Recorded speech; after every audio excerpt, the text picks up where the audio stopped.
আজকে কালকে থেকে কাজে যাবো। লেওরা এইভাবে এত কষ্ট করে বউ বাচ্চাকে নিয়ে চলা যাচ্ছে না। বাড়া কাকু তো এর আগে কতবার কাজের কথা বলেছে, কই তখন তো যাসনি। তখন আমার টাকা লাগেনি তাই যাইনি, এখন আমার টাকার দরকার তাই যাবো।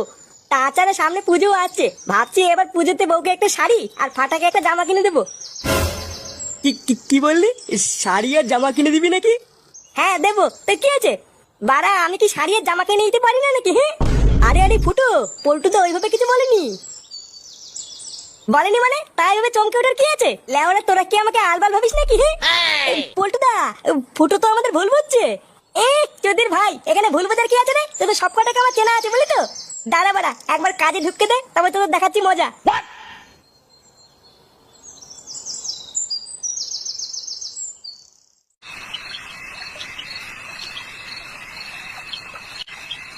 আমাদের এই গ্রামের সবার সেরা